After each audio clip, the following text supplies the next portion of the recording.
नमस्कार संस्कृताय बच्चों, आप सभी का हमारे चैनल संस्कृत ज्ञानदायिनी में बहुत बहुत स्वागत है। बच्चों, आज हम सेम उसी कक्षा 9 8वां पाठ लौह तुला पर आधारित प्रश्नोत्तरी को लेकर के उपस्थित है। तो चलिए देखा जाए। प्रश्न संख्या 1 है, एक पदेन उत्तरत, एक पद में उत्तर लिखें। तो पहला क्वेश्चन हमारा है, बड़िक पुत्र किम नाम। बड़िक पुत्र है यानी बड़िक के पुत्र का क्या नाम था। तो आंसर हो जाएगा जेड़धनः। क्या नाम था? तो जेड़धनः। अगला क्वेश्चन है, तुला कैह भक्षिताः। तुला किसके द्वारा भक्ष ली गई या खा ली गई। तो यहाँ नीचे देखिए ख नंबर पे आंसर दिया है मूसकई है, यानी चूहे के द्वारा। तुला मूसकई भक्षिता। तुला कई भक्षिता तो मूसकई भक्षिता। तुला कीदृशी आसीत। तुला कैसी थी। तो आप लोग पढ़े हैं कि जो तुला थी वह लौह घटिता आसीत, माने लोहे की बनी हुई थी। फिर पुत्रः केन हतः इति जेड़धनः वदति। पुत्र किसके द्वारा उठा लिया गया या हर लिया गया, जेड़धन बोलता है। तो आप लोगों ने देखा था कि सैनेन माने पुत्र को बाज ने उठा ले गया। विवाद मानव तौ द्वायपि कुत्र गतः। आपस में झगड़ते हुए दोनों कहाँ गए। तो राजकुलम। कहाँ गए थे? राजकुल में गए थे, राज दरबार में। अगला क्वेश्चन हमारा है, अधोलिखित नाम प्रश्नानाम उत्तराणि संस्कृत भाषायाम लिखत। संस्कृत भाषा या लिखत माने नीचे लिखे प्रश्नों का उत्तर संस्कृत भाषा में लिखिए। तो पहला क क्वेश्चन हमारा है कि देशांतरम गंतुम इच्छन बड़िक पुत्र किम व्यचिंतयत। देशांतरम यानी कि विदेश में जाने की इच्छा वाला बड़ी पुत्र क्या सोच रहा था। तो आप लोग पढ़े थे, आंसर है कि देशांतरम गंतुम इच्छन बड़िक पुत्रः यत्र स्ववीर्यतः भोगा भुक्ता वसन्ति तत्र यह विभवः वसेत सह पुरुषाधमः अस्ति। देशांतरम गंतुम इच्छत, विदेश जाने की इच्छा वाला। बड़िक पुत्रः व्यचिंतयत, बड़िक का पुत्र सोचा कि यत्र स्ववीर्यतः, जहाँ लोग स्ववीर्यतः अपने पराक्रम से भोगा भुक्ता वसंती, भोगों का भोग करके रहते हैं, तत्र यह विभवः वसेत, और वहीं पर धनहीन होकर के जो पुरुष रहता है, सह अधमा अस्ति, वह पुरुष अधम होता है, निम्न कोटि का होता है। अगला क्वेश्चन हमारा है कि स्वतुला याचमानः, स्वतुला याचमानम जीर्णधनः श्रेष्ठी किम अकथयत। ख नंबर का क्वेश्चन है। तो इसका आंसर हो जाएगा कि स्वतुला याचमानः जीर्णधनः श्रेष्ठी पुत्रः कथयत कि तुला मूसकैः भक्षिता इति। स्वतुला अपनी तुला को या तराजू को मांगने पर जीर्णधन ने को श्रेष्ठी न कथय, श्रेष्ठी ने बोला कि भूतवदीया तुला, तुम्हारे द्वारा दी गई तुला को मूसकई भक्षिता, चूहे ने के द्वारा जो है खा लिया गया। अगला क्वेश्चन हमारा है ग नंबर, जीर्णधनः गिरिगुहा द्वारम कया आच्छाद्य गृहम आगतः। जीर्णधन गिरि गुहा यानी पर्वत की गुफा को किससे ढक करके घर चला आया। तो ग नंबर का हमारा आंसर है कि जीर्णधनः गिरि गुहा द्वारम बृहत्शीलया आच्छाद्य गृहम आगतः। जीर्णधन गिरि गुहा यानी कि पर्वत के द्वार को बहुत बड़े पत्थरखंड से ढक करके चला आया। अगला क्वेश्चन हमारा घ नंबर पर है कि स्नानंतरम पुत्र विषये पृष्टः बड़िक पुत्रः श्रेष्ठिनम किम अवदत्। माने स्नान के बाद पुत्र के विषय में पृष्ठ पूछे जाने पर जीर्णधन या व्यापारी का पुत्र धनिक से क्या बोला। तो इसका आंसर हो जाएगा घ नंबर का कि स्नानांतरम पुत्र विषये पृष्ठः बड़िक पुत्रः श्रेष्ठिनम अवदत् नदी तटात सह बालः सयेन हृतः। नदी के किनारे से उस बच्चे को बाज ने उठा ले गया। अगला क्वेश्चन हमारा है कि धर्माधिकारिणः जीर्णधन श्रेष्ठिनो कथम तोषयन्तः। धर्माधिकारी जीर्णधन और श्रेष्ठी को किस प्रकार तोषयन्तः माने खुश किया। तो इसका आंसर हो जाएगा धर्माधिकारिणः जीर्णधन श्रेष्ठिनौ परस्परं संबोध्य तुला शिशु प्रदानेन तोषितवन्तः। धर्माधिकारी जीर्णधन और श्रेष्ठी दोनों को आपस में एक दूसरे का शिशु और तुला को प्रदानेन दिला करके तोषयन्तः माने खुश किया। हमारा अगला क्वेश्चन है स्थूल पदानि अधिकृत्य प्रश्न निर्माणम कुरुत, माने कि स्थूल पदों को अधिकृत्य पढ़ करके प्रश्न का निर्माण करिए। तो पहला हमारा है कि जीर्णधनः विभव क्षयात देशांतरम गंतुम इच्छन। जीर्णधन धन नष्ट हो जाने के बाद विदेश जाना चाहा, विदेश जाता हुआ बेचिंतित माने क्या सोचा। तो इसका जब हम भी क्वेश्चन बनाएंगे तो जीर्णधन की जगह कह कर देंगे कि कह विभव क्षयात देशांतरम गंतुम व्यचिंतयत, कौन धन नष्ट होने के बाद विदेश जाने की इच्छा करता हुआ व्यचिंतयत माने सोचने लगा। अगला क्वेश्चन है कि श्रेष्ठिनः शिशुम स्नानोपकरणम आदाय अभ्यागतेन सह प्रस्थितः। श्रेष्ठी शिशु यानी कि बच्चे को स्नान सामग्री को लेकर के अभ्यागतेन सह, अभ्यागत माने जाने वाले के साथ प्रस्थान करते हुए किसको कहा। तो आंसर हमारा क्वेश्चन बन जाएगा कि श्रेष्ठिनः शिशु स्नानोपकरणम आदाय केन सह प्रस्थितः, किसके साथ प्रस्थान करने के लिए कहा। अगला हमारा क्वेश्चन है कि वणिक पुत्रः गिरिगुहा बृहच्छीलया आच्छादितवान्। व्यापारी का पुत्र पर्वत की गुफा को बहुत बड़े टुकड़े से आच्छादितवान ढक दिया। तो आंसर हो जाएगा हमारा वणिक पुत्रः गिरि गुहायाम कथम, किससे ढक दिया या क्यों ढक दिया, कथम क्यों ढक दिया।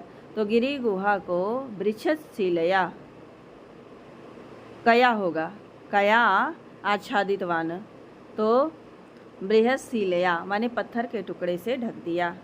अगला है कि सभ्य तौ परस्परम संबोध्य तुला शिशु प्रदानेन तोषितवन्तौ। तो हो जाएगा सभ्य तौ परस्परम संबोध्य कथम तोषितवन्तौ, कथम तोषितवन्तौ। अगला क्वेश्चन हमारा है कि अधोलिखित श्लोका नाम अपूर्णो अन्वयः प्रदत्तः पाठम अधिधृत्य तम पूरयत। माने कि अधोलिखित श्लोकों का जो अपूर्ण है अन्वय प्रदत्त, अन्वय दिए गए हैं, पाठ को आधृत्य पढ़ करके तम पूरयत उसको पूरा करिए। तो इसे आप लोग अपने पाठ से देख करके पूरा कीजिए। वैसे यहाँ पर उत्तर आपका दिया है, ऐसे आप पूरा कर सकते हैं। अगला क्वेश्चन हमारा है तत्पदम रेखांकित कुरुत। तत्पदम उस पद को रेखांकित करे जहाँ प्रत्यय दिया हुआ है। तो हमारा क है ल्यप प्रत्यय नास्ति, तो ल्यप प्रत्यय नहीं है। इसको हम आसानी से कर सकते हैं कि ल्यप प्रत्यय नहीं है। तो बिहस्य में ल्यप है, संबोध्य में है, आदाय में है, लेकिन लौह सहस्त्रम में नहीं है। यत्र द्वितीया विभक्ति नास्ति, द्वितीया विभक्ति कहाँ नहीं है। तो देखिए श्रेष्ठीनम में है, इसके बाद स्नानोपकरणम में है, और आपका कार्याकरणम में भी है। सत्वरम हमारा अव्यय पद है, इसमें नहीं है। कह रहे हैं कि यत्र षष्ठी नास्ति, कहाँ षष्ठी विभक्ति नहीं है। तो देखिए सभ्या इसका हो जाएगा षष्ठी विभक्ति कहाँ नहीं है। तो आंसर हो जाएगा हमारा षष्ठी विभक्ति स्ववीर्यतः, स्ववीर्यतः में नहीं है। यहाँ आंसर दिया हुआ है, आप देख सकते हैं कि स्ववीर्यतः में षष्ठी विभक्ति नहीं है। यानी सभ्या नाम है, स्ववीर्यतः में नहीं है, श्रेष्ठिना में है, और पश्यतः में षष्ठी विभक्ति है। इसके बाद अगला क्वेश्चन हमारा है कि संधि विच्छेदेन वा रिक्त स्थानी पूरयत, माने संधि विच्छेद करके रिक्त स्थान को पूरा कीजिए। तो यहाँ पर हमारा हो जाएगा श्रेष्ठी, श्रेष्ठी प्लस आह, श्रेष्ठी प्लस आह दो अपि। तो ये हो जाएगा हमारा द्वावपि। पुरुषो उपार्जिता, तो पुरुष प्लस उपार्जिता, उपार्जिता। अगला हमारा है यथेच्छा। तो यथा प्लस इच्छा बराबर यथेच्छा हो जाएगा, यथेच्छा। स्नानोपकरणम, तो स्नान प्लस उपकरणम हो जाएगा, स्नान प्लस उपकरणम। और इधर स्नानार्थम, तो स्नान धन अर्थम क्या हो जाएगा, स्नानार्थम हो जाएगा आपका। इसके बाद अगला क्वेश्चन देखते हैं। समस्त पद विग्रह व लिखत, समस्त पत्र का विग्रह लिखिए।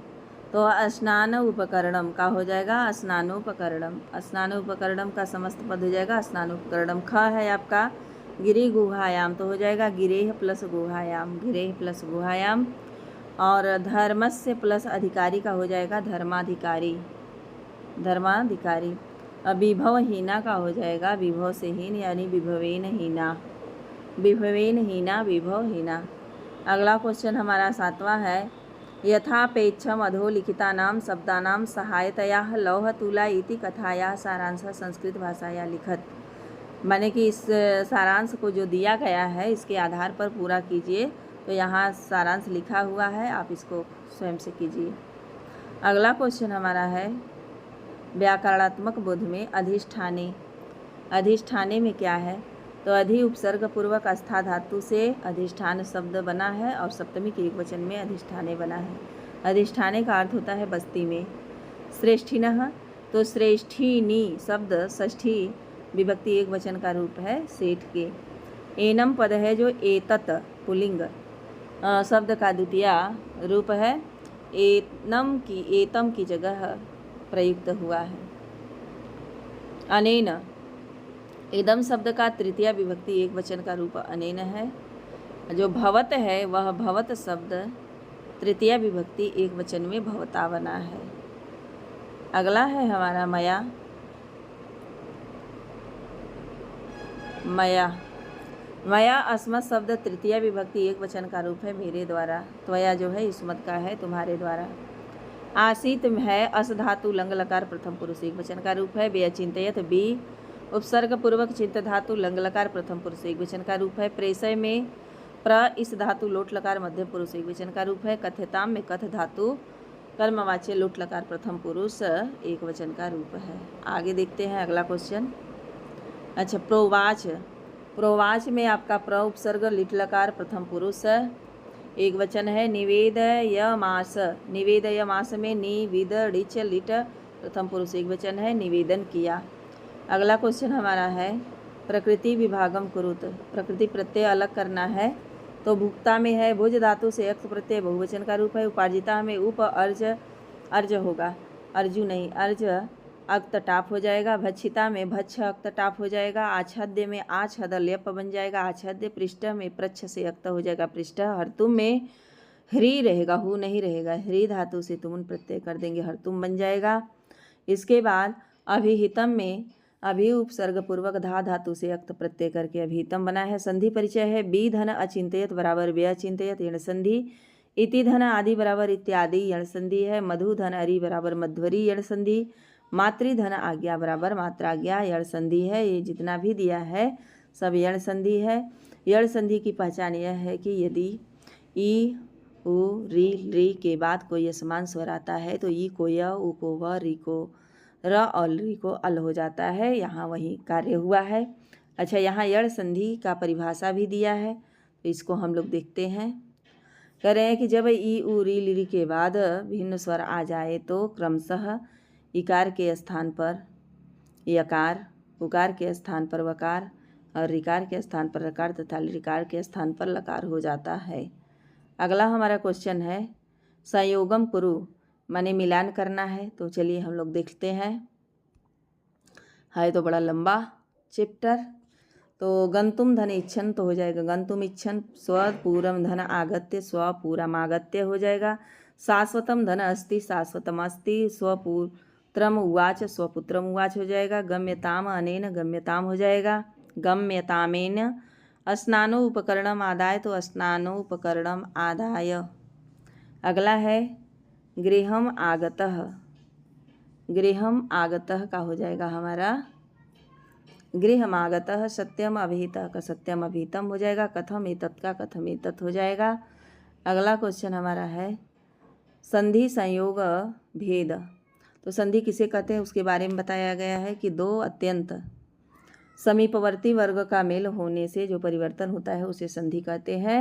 उन्हें निकटवर्ती वर्णों में समीपता या कोई विकार नहीं होता है, संधि संयोग नहीं होता है। कहने का मतलब कुल है कि संधि किसे कहते हैं, तो अत्यंत निकट आए हुए दो वर्णों के मेल को संधि कहते हैं। इसके बाद हमारा पाठ समाप्त होता है।